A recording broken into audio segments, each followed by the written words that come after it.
ನೀವೇ ಗೊಂದಲದ ಹೇಳಿಕೆಯನ್ನು ಕೊಟ್ಟು ನಿದ್ದೆ ಮಾಡ್ಬಿಡ್ತೀರಿ.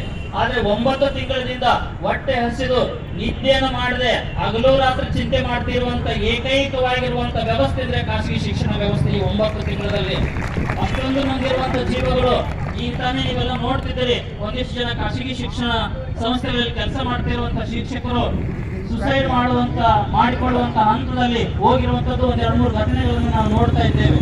ಇದಕ್ಕೆ ನೀವು ಕಾರಣರಾಗಿದ್ದೀರಿ. ನಾವು ಬಹಳ ಸರ್ಕಾರ ರಚನೆಯಾದ ಸಂದರ್ಭದಲ್ಲಿ ಸುರೇಶ್ ಕುಮಾರ್ ಅವರಿಗೆ ಶಿಕ್ಷಣ ಇಲಾಖೆಯನ್ನು ಕೊಡ್ತಾರೆ ಅಂತಂದಾಗ ಬಹಳ ಸಂತೋಷ ಪಟ್ಟಿದ್ವಿ ನಾವೆಲ್ಲರೂ. ಇಲ್ಲ, ಬಹಳ ಒಳ್ಳೆ ವಿಚಾರವಂತ, ಬಹಳ ಪ್ರಜ್ಞಾವಂತ, ಇದನ್ನೆಲ್ಲ ಸರಿದೂಗಿಸ್ಕೊಂಡು ಹೋಗುವಂತ ಸಾಮರ್ಥ್ಯ ಇದೆ ಅಂತ ನಾವೆಲ್ಲ ಮಾತನಾಡ್ಕೊಳ್ತಿದ್ವಿ. ಆದ್ರೆ ಕೊರೋನಾ ಬಂದ ಸಂದರ್ಭದಲ್ಲಿ ನೀವು ತೋರಿಸಿರುವಂತ ಆ ಒಂದು ಇಬ್ಬಗೆಯ ನೀತಿಯನ್ನು ನೋಡಿದ್ರೆ ನಿಜವಾಗ್ಲೂ ಕೂಡ ನಮಗೆ ಇಲ್ಲಿವರೆಗೂ ಇಷ್ಟ ಅನ್ಯಾಯ ಯಾರು ಮಾಡಿರ್ಲಿಲ್ಲ. ಮಾನ್ಯ ಶಿಕ್ಷಣ ಸಚಿವರು ಮಾಡಿದಷ್ಟು ಅನ್ಯಾಯವನ್ನ ಇಲ್ಲಿವರೆಗೂ ಯಾರು ಕೂಡ ಮಾಡಿರಲಿಲ್ಲ. ಅಂತ ದೊಡ್ಡ ಅನ್ಯಾಯವನ್ನ ನಮ್ಮ ಸುರೇಶ್ ಕುಮಾರ್ ಅವರು ಮಾಡಿದ್ರು. ನಾವು ನಿಮಗೆ ಯಾವ ರೀತಿ ಅನ್ಯಾಯವನ್ನು ಮಾಡಿಲ್ಲ ಇಲ್ಲಿವರೆಗೂ.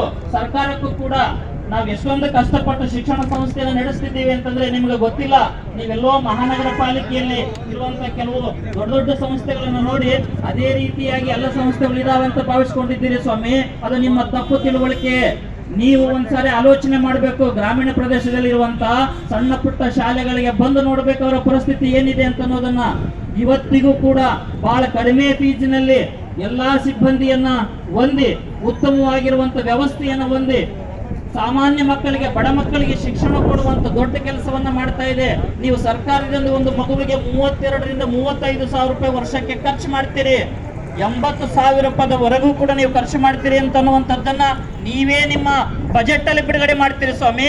ಕೇವಲ 5,000 ರಿಂದ 10,000 ರೂಪಾಯಿ ಒಂದು ವರ್ಷ ಪರ್ಯಂತರವಾಗಿ ಓದಿಸುವಂತ ಶಿಕ್ಷಣ ಸಂಸ್ಥೆಗಳು, ಖಾಸಗಿ ಶಿಕ್ಷಣ ಸಂಸ್ಥೆಗಳು. ಯಾರು ದೊಡ್ಡವರಿಲ್ಲಿ? ಒಂದು ಸಣ್ಣ ಹಳ್ಳಿಯಲ್ಲಿ ಒಂದು ಶಾಲೆ ಕಟ್ಟಿ 100 ಮಕ್ಕಳಿಗೆ ಅಕ್ಷರ ಕೊಡುವಂತ ನಾವುಗಳು ದೊಡ್ಡವರು. ನೀವು ಸರ್ಕಾರದ ನಾವು ಕೊಟ್ಟಂತ ತೆರಿಗೆಯಲ್ಲಿನೇ 80,000 ಒಂದು ವಿದ್ಯಾರ್ಥಿಗೆ ಖರ್ಚು ಮಾಡಿ ಏನೂ ಕೂಡ ಉಪಯೋಗವಿಲ್ಲದಂತ ರೀತಿಯಲ್ಲಿ ಮಾರ್ಕ್ಸ್ ಕೊಡುವಂತ ನಿಮ್ಮ ಶಿಕ್ಷಣ ಸಂಸ್ಥೆ ದೊಡ್ಡದು ಅನ್ನುವಂಥದ್ದನ್ನು ಸರ್ಕಾರ ಆಲೋಚನೆ ಮಾಡಬೇಕು. ಯಾಕೆ ಇಲ್ಲಿ ಆಲೋಚನೆ ಮಾಡ್ತಿಲ್ಲ? ಯಾಕೆ ನನಗೆ ಅರ್ಥ ಆಗ್ತಿಲ್ಲ. ಇಂಥ ಇಬ್ಬಗೆಯ ನೀತಿಯನ್ನ ಸರ್ಕಾರ ಇನ್ನು ಮುಂದಾದ್ರೂ ಕೂಡ ಆಲೋಚನೆ ಮಾಡಿ ತುಂಬಾ ವಿಶೇಷವಾಗಿ ಇದನ್ನು ಪರಿಗಣಿಸಬೇಕು. ನಾವಿವತ್ತು ರಸ್ತೆಗೆ ಬಂದು ನಿಂತ್ಕೊಂಡಿದ್ದೇವೆ. ನಾವು ಏನ್ ಹೇಳ್ತೀವಿ ಶಾಲೆಯಲ್ಲಿ ಮಕ್ಕಳಿಗೆ ಅಂತ ಕೇಳಿದ್ರೆ, ಯಾವುದೇ ಕಾರಣಕ್ಕೂ ಸರ್ಕಾರದ ಆಸ್ತಿ ಪಾಸ್ತಿಯನ್ನು ಹಾಳು ಮಾಡಬಾರದು ಮತ್ತು ಅದು ಸಾರ್ವಜನಿಕ ಸ್ವತ್ತು, ನಮ್ಮೆಲ್ಲರ ಸ್ವತ್ತು. ನಾವು ಸರ್ಕಾರ ಅಥವಾ ಸಮಾಜದ ವ್ಯವಸ್ಥೆಯಲ್ಲಿ ಭಂಗ ತರುವಂತ ಕೆಲಸ ಮಾಡಬಾರದು ಅಂತ ಉತ್ತಮ ನೀತಿ ಪಾಠ ಹೇಳುವಂತ ನಾವುಗಳೇ ಇವತ್ತು ರಸ್ತೆಗೆ ಬಂದು ನಿಲ್ಲುವಂತ ಪರಿಸ್ಥಿತಿ ತಂದು ಕೊಟ್ಟಿದ್ದಕ್ಕೆ ಕಾರಣ ನೀವೇ ಅನ್ನೋದನ್ನ ನೀವು ಯಾವತ್ತೂ ಕೂಡ ಮರೆಯಬಾರದು. ಇಂಥ ಉದ್ದಟತನವಾಗಿರುವಂತ ಯೋಜನೆಗಳು ನಮ್ಮನ್ನ ಇವತ್ತು ಇಕ್ಕಟ್ಟಿಗೆ ಸಿಕ್ಕಾಗಿಸಿರುವಂತದ್ದು. ಇಂಥ ದುರಂತದ ಸಂದರ್ಭದಲ್ಲಿ ಇನ್ನು ಮುಂದಾದ್ರೂ ತಾವು ಎಚ್ಚರಿಸಿಕೊಳ್ಬೇಕು.